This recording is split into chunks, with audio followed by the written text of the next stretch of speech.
अस्सलामुअलैकुम नाज़रीन, मेरा टीवी न्यूज़ में आऊं आहियां सायरा सुमरो। आऊं आहियां पिरिया गुल। सबका पहिरीं हिकु नज़र हेडलाइन ते।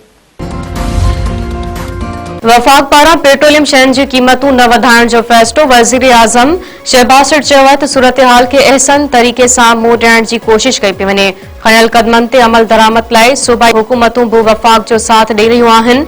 मुश्किल हालतनि में अवाम ताईं रिलीफ पहुचाईंदासीं। दुआ आहे त आलमी सतह ते सूरत-हाल बहितर थिए ऐं पेट्रोलियम शयुनि जी क़ीमतनि में इस्तेहकाम अचे। Pakistan petroleum association petroleum levy जे मद में इज़ाफ़ी ₹40 जो हिसाब घुरी वरितो। पाकिस्तान पेट्रोलियम एसोसिएशन हुकूमत पारां अघनि में कयल वाद बि रद्द करे छॾी।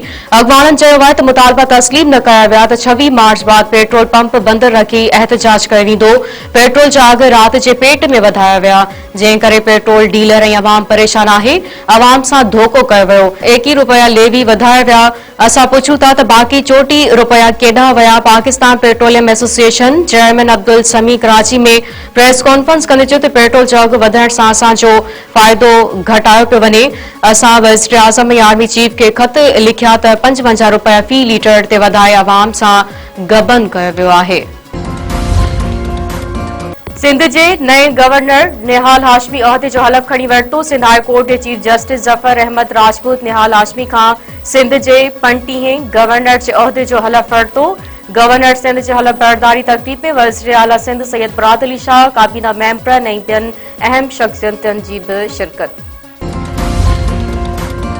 G7 मुल्कनि अमरीकी सदर डोनाल्ड ट्रंप खां ईरान जंग फौरी ख़त्म करण जो मुतालबो करे छॾियो। G7 मुल्कनि तरफ़ां आपनाई हरमिज़ खे महफ़ूज़ बणाइण ते बि ज़ोर। अमरीकी मीडिया मुताबिक़ G7 अख़बारनि सदर डोनाल्ड ट्रंप खां ईरान जंग फौरी बंदि करण या आपनाई हरमिज़ खे महफ़ूज़ बणाइण ते बि ज़ोर ॾिनो आहे। रिपोर्ट मूजिबि अमरीकी सदर ट्रंप जे G7 मुल्कनि जे अख़बारनि सां वर्चुअल गॾिजाणी अमरीकी सदर डोनाल्ड ट्रंप चयो आहे त ईरान हथियार फिटा करण जे वेझो आहे। ईरान वटि हाणे का अहिड़ो आला उहिदेदार नाहे रहियो जेको हथियार फिटा करण जो ऐलान करे सघे। आपनाई हरमिज़ जी सूरत हाल बहितर थी रही आहे। कमर्शियल जहाज़नि खे ऑपरेशन्स शुरू करणु घुर्जे। असांखे इहो कमु मुकमल करणो पवंदो जीअं 5 सालनि बाद ईरान सां ॿीहर जंग न थिए। लकी मरवत में पुलिस मोबाइल भरिसां धमाको। SHO समेत 7 अहलकार शहीद। पुलिस तर्जुमान जो चवणु आहे त धमाकेदार मादो पुलिस मोबाइल भरिसां निस्ब कयो वियो हो। शहीद थियलनि में थाणे शादी खेल जो SHO सदर आज़म ऐं अहलकार शामिल। वज़ीर आज़म पारां पुलिस मोबाइल भरिसां दहशतगर्दनि जे हमले जी मज़म्मत। शहबाज़ शरीफ़ चयो आहे त पुलिस अहलकारनि ऐं सिक्योरिटी फोर्सिस जूं कुर्बानियूं रायगाह न वेंदियूं। मुल्क मां दहशतगर्दी जे मुकमल ख़ात्मे लाइ पुरअज़म आहियूं। ईरान पारां अमरीका जे जंगी बेड़े अब्राहम लिंकन खे नुक़सान पहुचाइण जी दावा। पासदारान इनक़लाब जो चवणु आहे त एयरक्राफ्ट कैरियर USS जंगी बेड़े खे मीज़ाइल हमलनि सां निशानो बणायो पियो। ईरान जे सेंट्रल हेडक्वार्टर दावा कई आहे त इराक जे मज़ामती फोर्स अमरीका जो जहाज़ किराए तबाह कयो आहे। अमरीका जे सेंट्रल कमांड जहाज़ किरी तबाह थियण जी तस्दीक़ करे छॾी। इसराइल पारां ईरान मथां वॾे पैमाने ते नवां हमला शुरू करण जी दावा। तहरान ऐं ॿियनि शहरनि में धमाका ॿुधिया विया।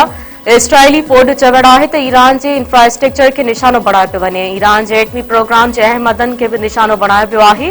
अमरीका दिफ़ाई सिस्टम थाड ॾखण कोरिया खां इसराइल मुंतक़िल करे छॾियो।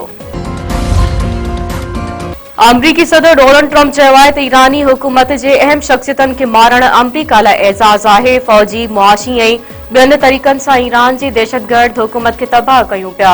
पंहिंजे बयान में डोनाल्ड ट्रंप चयो आहे त 47 सालनि खां ईरानी दुनिया में बेगुनाह माण्हुनि खे मारे रहिया आहिनि ऐं हाणे अमरीका उन्हनि खे मारे रहियो आहे, जेका एज़ाज़ जी ॻाल्हि आहे। वज़ीर आज़म जी सऊदी वली अहद सां मुलाक़ात मुकमल, यकजहती ऐं भरपूर हिमायत जो अज़म। शहबाज़ शरीफ़ जद्दा में वली अहद मोहम्मद बिन सलमान सां मुलाक़ात कई।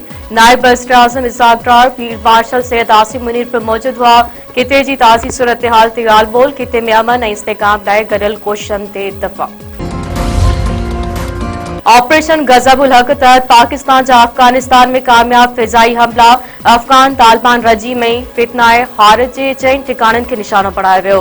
सिक्योरिटी ज़रियनि जो चवणु आहे त काबिल में 113 कोर जो इंफ्रास्ट्रक्चर तबाह कयो वियो आहे। कंधार ऐं पख्तिया में दहशतगर्दनि खे कैंपनि, एयरफील्ड जे आयल स्टोरेज साइट खे निशानो बणायो वियो। एसपीपी शहीद भुट्टो अगवान काशिफ बागी हैदराबाद में कतल। काशिफ बागी जो कासमाबाद वारे इलाइक़े में पूनम पेट्रोल पंप भरिसां संदसि दोस्त जे फ्लैट मां गोलियूं लॻल लाश मिलियो। पुलिस लाश अस्पताल मुंतकिल कराइण बाद जांच शुरू करे छॾी। जूनियर ज़ुल्फ़िकार अली भुट्टो पारां पार्टी अगवा काशिफ बागी जे कतल जी मज़म्मत। जूनियर ज़ुल्फ़िकार अली भुट्टो चयो आहे त काशिफ बागी जी मौत जी ख़बर ॿुधी तमामु घणो ॾुख पहुतो आहे। हैदराबाद में पेट्रोल जे अघ में वाध ऐं महांगाई खिलाफ़ गॾ गाॾनि ते रैली कढी अनोखो एहतजाज। कासमाबाद अवामी इत्तेहाद पारां प्ले कार्ड खणी गॾनि गाॾनि ते अलामती एहतजाज कयो वियो। अॻवाननि चयो आहे त महांगाई गरीब माण्हुनि जो जीअण जंजाल बणाए छॾियो आहे। पेट्रोल अघनि में वाध सां महांगाई जो नओं तूफ़ान ईंदो। पेट्रोल ऐं डीज़ल जे अघनि में इज़ाफ़ो फौरी तौर वापसि वठी महांगाई ते ज़ाब्तो आंदो वञे।